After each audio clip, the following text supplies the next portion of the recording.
Non, mais c'est vrai que D-Day, ça marche mieux. The William Week, c'est bien ça. Ah ouais, c'est bien ça. Pas mal. Pour la semaine prochaine alors. Ouais, on The va William faire ça. Week. Ou alors le... Ouais, oui, c'est bien ça. Ça fait bien du temps hein, pour parler. Ça fait 15 ans que ça existe, ça. Hein. Oui, ça fait 15 ans et ça se tient en ce moment à Paris et hors les murs. 15 ans de design, parce que en fait, ça fait vraiment une photo de 15 ans de design. Ce festival, d'abord, il s'appelait Designers Day. Alors, c'était pas français, William, je suis désolée, c'était encore un nom anglais. Et il est devenu D-Days. Cela dit, j'ai pas de critique à vous faire avec un prénom pareil. Je ferais bien de me taire. Ah oui, bah oui. Ah non, je croyais que c'était le mien, Sylvain. Ouais. Alors, je peux te dire que vraiment, il a contribué à rendre le design accessible et à le rendre populaire. Et surtout, il montre l'évolution du design. C'est-à-dire qu'avant, on était les chaises, les tables, etc.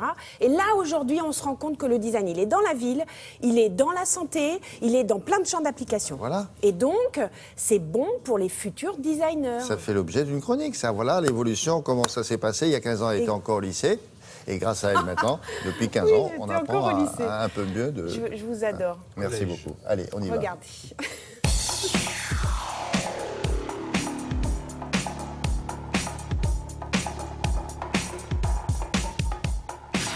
Le festival D-Days s'appelait il y a 15 ans Designers Days, parcours parisien du design.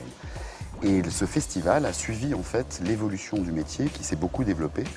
Au départ, c'était quelques showrooms de la rive gauche à Paris qui avaient décidé d'ouvrir généreusement leurs portes à des jeunes designers et surtout d'ouvrir leurs portes au grand public. Donc la volonté, c'était de faire une vraie pédagogie sur le design. Et puis petit à petit, le festival s'est agrandi, agrégeant les écoles, les musées, des galeries, des entreprises, bien sûr des fondations, des associations qui promeuvent le design pour former une communauté assez large.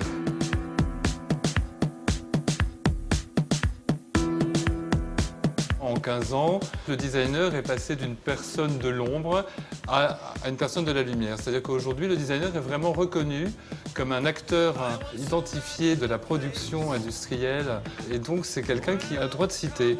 Et finalement, la reconnaissance du designer aujourd'hui, c'est un petit peu aussi la reconnaissance du design. C'est-à-dire du design comme une discipline vraiment établie, qui a ses codes, qui a ses règles. Et comme toute discipline, elle est finalement autorisée aujourd'hui à interagir avec les autres disciplines.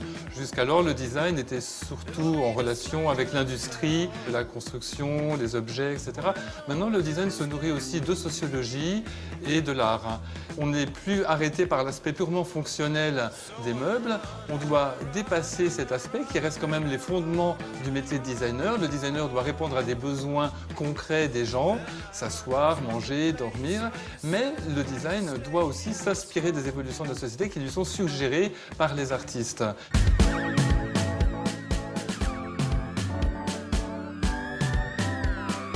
Aujourd'hui, on parle beaucoup de design d'expérience, de design de service, de design d'espace, qui du coup élargissent très grandement la palette du métier de designer. Ce qui a beaucoup changé par rapport à il y a 15 ans, c'est qu'on place l'usager au cœur des préoccupations du métier de designer.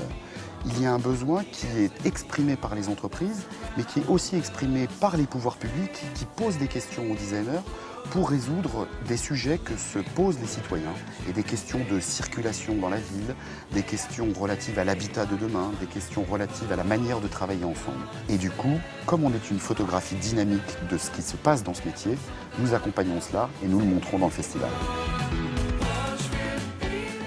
Bon, Alors, les D-Day, c'est partout. C'est partout dans Paris. Il y a plus de 100 lieux d'exposition, 120 participants. C'est hors les murs aussi, Pantin, Saint-Ouen.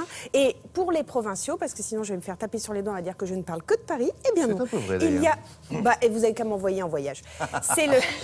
Il y a un salon en ce moment à Aix-en-Provence jusqu'à... Il y a un salon en ce moment jusqu'à lundi soir qui s'appelle Vivre Côté Sud avec des ateliers notamment d'artisanat d'art où il y a des démonstrations. Alors allez-y aussi. Mince, Merci je vais m'énerver. beaucoup. Maintenant.